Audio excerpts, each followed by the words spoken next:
Hello and welcome. You're watching NDTV 24/7. I'm Osama Shah. The big story that we are tracking at the top of this hour: Delhi has enforced tighter rules in order to control air pollution after the AQI reached the severe category. All non-essential construction and demolition work, they are banned, among other actions. The Commission for Air Quality Management, it took the decision to raise the pollution mitigation level to GRAP 3, which is going to be effective from 8 a.m. on Friday. In the meanwhile, doctors, they have cautioned people to stay indoors as much as possible. The effects of severe air pollution is not only limited to physical health, but also extended to cognitive well-being, affective mood, and emotional resilience is what the doctors have said. My colleague Vishnu Shom has more details. This animation actually shows you the movement of the smog, clouds, and it's this entire belt, and I'll bring you many more images, which has been impacted. It is packed, it is dense, it is white in color, and there is no dispersal of pollutants. The result is that air has turned toxic in the National Capital Region. India Gate, for example, was blanketed in fog. Some parts were near 500 on the PM 2.5 scale, not just 400 as I indicated over there, right? And remember, the World Health Organization says up to 50 is good air. Anything above that is just not good enough. Hundreds of flights have been delayed, primarily departures, but arrivals as well. Let's move to the next image, which will give you an idea of what the all India sort of picture looks like. This is from NASA Worldview.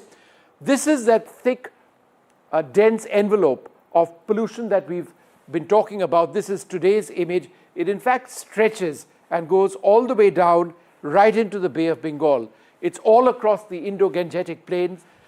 The parts of Punjab, Haryana, Delhi, absolutely densely packed. It's been like this for 2 days. Again, dispersal has not been happening because of peculiar meteorological conditions. But let's talk about the area and let's see how it compares and contrasts with last year. Now, this is the image from 2023, the same region that we are talking about. These are in fact clouds that you see over here. It's not the same as what it is over here. Clouds look like this in satellite images, but what we are seeing is much more densely packed areas across a large area, entirely packed, right? And this is pollution and smog. It is a fog which becomes a much worse fog as a result of pollution, and this is, a windy day with clouds present just a year back. Finally, let's talk about a couple of areas. We were talking about Delhi. This is what Delhi looked like this morning. Large parts of the National Capital Region enveloped with smog. And let me be very clear, these areas which are grey in color, don't believe for a moment that there isn't smog. It is less, but the overall air quality level pushed 500 on the PM 2.5 count in many parts of the National Capital Region, and it spread all across the region. It's this dense white which is so dangerous. Let's talk about Punjab and Haryana as well. Punjab over here, Haryana as well, parts of Uttar Pradesh to the east, and Punjab almost entirely packed. Amritsar visibility was zero. Flight operations have been really impacted over there. Haryana terrible. And just for a moment, take a look at the situation in Punjab. It is that same air pollution caused somewhat by stubble burning. There are other factors as well. The entire subcontinent, this part of the subcontinent, has been seeing disastrous air quality levels. This is absolutely poison. Let's be absolutely clear about what it is that we are talking about. Well, the battle for Maharashtra, it is heating up, and a war of words began between the Prime Minister and Rahul Gandhi in Maharashtra ahead of the crucial state elections. The Prime Minister, he in fact accused the opposition, particularly the Congress, of betraying Maharashtra's pride by partnering with parties that have historically insulted figures like Veer Savarkar and disrespected Chhatrapati Shivaji Maharaj. Rahul Gandhi, he said that the BJP and RSS, they are in fact trying to divide India along the lines of caste, religion and language. Internet पर पुराने अखबारों की तस्वीरें viral हो रही हैं। कांग्रेस पहले खुले आम कैसे कैसे विज्ञापन देती थी। कांग्रेस आरक्षण को देश के खिलाफ बताती थी। कांग्रेस आरक्षण को मेरिट के खिलाफ बताती थी। कांग्रेस की मानसिकता और कांग्रेस का एजेंडा अभी भी वही है। कुछ दिन पहले प्रधानमंत्री ने कहा कि ये जो संविधान मैं अपने हाथों में पकड़ता हूं, ये खाली है।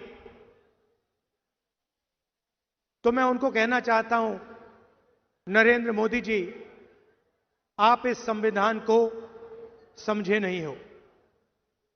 इस संविधान में सिर्फ हिंदुस्तान की आवाज नहीं है, इस संविधान में अंबेडकर जी, गांधी जी, इन सब की आवाज है। और इसको आप खाली इसलिए कहते हो क्योंकि आपने अपनी जिंदगी में ये किताब कभी नहीं पढ़ी। Meanwhile, Prime Minister Modi also addressed a public rally at Shivaji Park in Mumbai as part of his campaign for the Maharashtra Assembly elections. He was joined by Chief Minister Eknath Shinde and former Chief Minister Devendra Fadnavis. Prime Minister Modi also said that the blessings of the entire Maharashtra are with the Mahayuti alliance. He in fact attacked the Congress and said that Congress is desperate for power. It is like fish out of water. He in fact also said that the Mahavikas Aghadi insults Veer Savarkar and Balasaheb Thackeray. Listen in.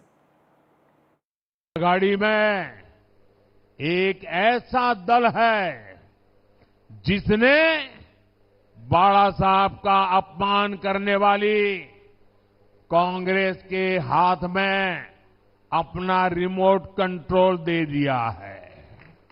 और इसलिए मैंने इन्हें चुनौती दी थी, अरे एक बार तो कांग्रेस के साहजादे से मुंह से निकलवाइए, हिंदू हृदय सम्राट बाला साहब Thackeray. Meanwhile, Congress Chief Mallikarjun Kharge, while speaking at a rally in Pune, Maharashtra, said that Congress have decided to take the price of soybean to rupees 7,000. He also, in fact, promised the farmers, saying that we will protect the farmers by giving bonuses. Listen in. Soybean के लिए हम जो ये लोग MSP का rate नहीं दे रहे हैं, हम एमएसपी का रेट देंगे और उससे भी बढ़कर बोनस देंगे। हमारा इरादा है 7,000 रुपए तक सोयाबीन का रेट पर कुंटल ही होता है अभी, तो सोयाबीन का हम फिक्स करेंगे। In an exclusive interview to NDTV, the Union Minister Ashwini Vaishnav, he has said that the Mahavikas Aghadi in Maharashtra makes fake guarantees. He also in fact said that people want implementation and execution of projects and not just promises. Listen in.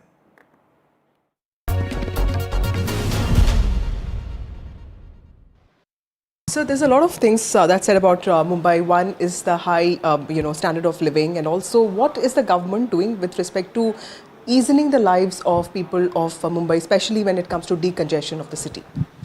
That's a very important point that you have made. See, Mumbai local, if you look at, that's the lifeline of the city. Close to 3,200 trains run daily on this network. And about 65-70 lakh people travel on this. The way to improve the travel experience of Mumbaikars on the local is basically by increasing the infrastructure, improving the technology, and making sure that the punctuality and all other aspects of rail travel are. So that's why we have taken up close to 16,240 crore rupees we are investing in the Mumbai local infrastructure. I can read out the names of the projects: CSMT Kurla 5th 6th line, Mumbai Central Borivali 6th line, Harbour line from Goregaon to Borivali, Borivali Virar 5th and 6th line, Virar Dahanu Road 3rd 4th line, Panvel Karjat suburban corridor, Airoli Kalwa elevated corridor, Kalyan Asangao 4th line, Kalyan Badlapur 3rd and 4th line, Kalyan Kasara 3rd line. Multiple projects are there. So 16,200 crore rupees And then we are also trying to bring in new technology where the current headway constraint is 180 seconds between two trains. Can we bring it to 150 seconds? So we are working on the next version of Kavach that will basically reduce the distance between two trains from 180 seconds to 150 seconds. So combined with the infrastructure, better technology, better acceleration of the trains, we will be able to will be able to increase the number of trains in the local system by about 300 extra trains we'll be able to ply. So combined with metro, the coastal road and the improved capacity of local, that will be a big change in Mumbaikar's life. Apart from that, there are other improvements which are happening. For example, Mumbai-Pune. Now Mumbai-Pune has to, the railway system has to pass through a ghat section. So about 2 years back, we took up a major project of identifying, can we have an alignment which doesn't have that kind of steep gradient. So we worked on 4 options, and recently we have shortlisted one of the 4 options on which the DPR work has already started. Similarly, for the Nasik connectivity from Mumbai, so the Igatpuri Ghat. So again, we have taken the same approach. We have worked on alternate routes. Once these routes come up, things will be much better. Then we have major port coming up. Vadhavan port is coming up. Vadhavan port itself will be among the top 10 ports in the entire world. So overall, from the perspective of investment in Maharashtra, investment in Mumbai, and the creation of new infrastructure that will improve people's lives, it's significant. There was high drama in the Andhra Assembly as Nara Lokesh attacked the YSR CP over what he called was an insult to his mother. He said that his mother was insulted in the house by YSR CP. In fact, also said that Jagan Mohan Reddy, he defended those who insulted his mother. He in fact also added that YSR CP members, they insulted his mother and then ran away. He in fact in a post on X asked a question saying, "Don't you remember insulting my mother that day?" We never talked about Jagan's family is what he said in that post.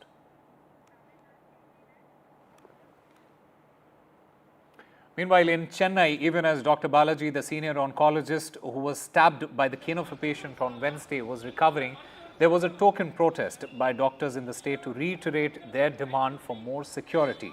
The state government has implemented immediate steps. My colleague Sam Daniel has this report.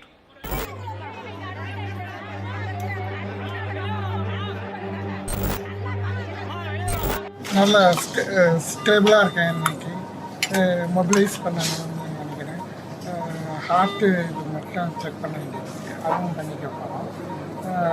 பேஸ்மேக்கர்லாம் இருக்கிறதுனால பேஸ்மேக்கரும் check பண்ணியிருக்காங்க. Echo கார்டியோகிராமும் நேற்று பண்ணியிருக்காங்க. Injuries எல்லாம் future போட்டுக்கிறதுனால அது antibiotics கிடைக்குது, infection ஆகாமல் இருக்கிறது. Dr. Balaji made to pose for camera, saying he's stable to show he's well taken care. As the state's health minister met him at the Kalinga Super Specialty Hospital, where he's recovering from the attack on him on Wednesday by the son of a terminally ill patient he was treating.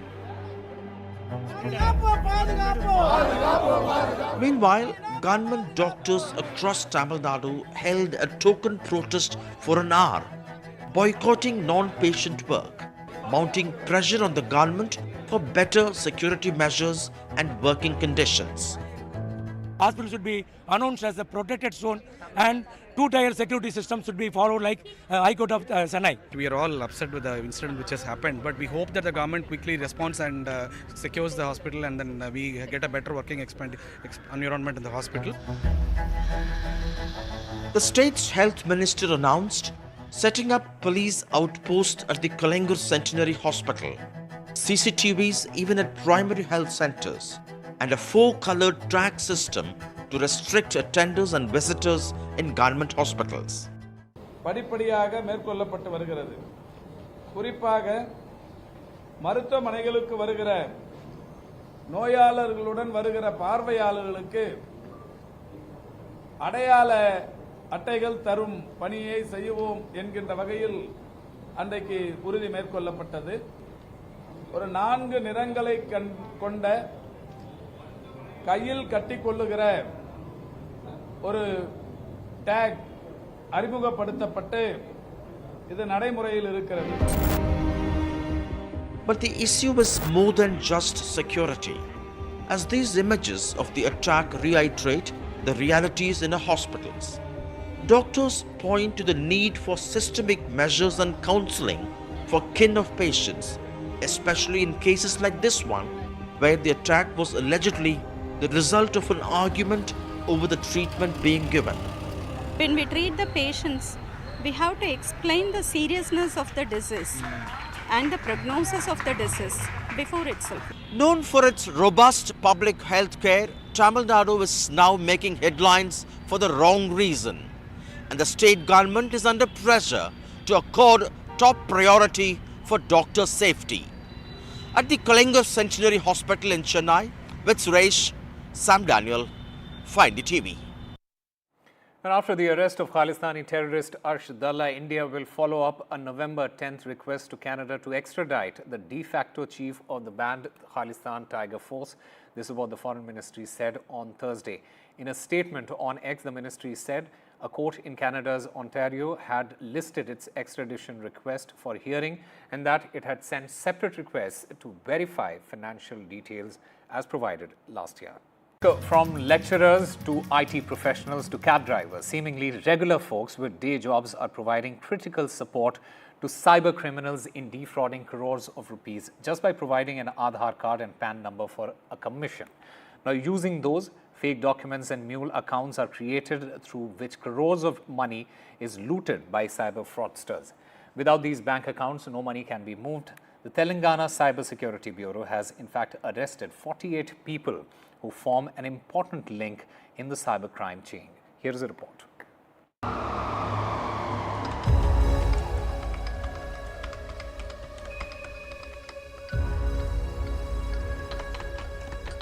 As many as 688 cyber fraud cases have been linked to the bank account of this 48-year-old lecturer in Hyderabad, identified as Kondal Rao. He is among 48 people, including 10 agents, arrested by the Telangana police for allowing their bank accounts to be misused for routing money earned by cyber criminals. We want people to know that any sort of criminal activity, especially which aids in cybercrime, by even if you're just giving your account number to somebody, is not going to be tolerated. There's a zero tolerance to cybercrime, and we'll not allow Telangana to become a hub for criminal activities. We know about the Golden Triangle. We know that people are from across the borders. They are working and actually indulging in the cybercrime, and the kingpin is sitting somewhere abroad. That person will not be able to operate if you don't have a mule account holder, because in the cybercrime, every money is actually going into an account. It's all an online transaction. Nobody is taking from anywhere else. So if you don't have a mule account holder, who's the first chain, and if you don't have somebody who gives you a fake SIM or something, I don't think the cybercrime would happen. The accused were mostly young and educated and held regular jobs as IT professionals, small businessmen or cab drivers. The police suspect they knowingly allowed their so-called mule accounts to be used in 508 frauds in Telangana and nearly 2,200 cyber frauds across the country. It's just a lure of quick money, because you see that just in a period of a month or 2-3 days, you are going to get some thousands, or depending on transaction, even a lakh or plus. And I think that is what lures people, thinking there's nothing, that all I've done is just given an Aadhaar number and a PAN card number, that's all. But no, they are a very, very important link in this entire chain of cybercrimes. Typically, a mule account has a lifespan of about a month or two, and rapid transactions happen for a couple of days, after which the money is either withdrawn or moves forward through different layers, ending up in cryptocurrency that often ends the trail for investigators. Telangana Cybersecurity Bureau certainly trying to ensure that the facilitators do not help the operators who may be operating not just within the country from hubs anywhere, but also perhaps in the Southeast Asian nations, from where we are hearing about these kind of cyber hubs, cyber fraud hubs that are operating out of Cambodia, out of Taiwan and other nations as well. In Hyderabad, with camera person Nagraju, Uma Sudhir, NDTV. The European Union regulators have fined Meta with a penalty of nearly 800 million euros for what they call abusive practices involving its marketplace online classified ads business.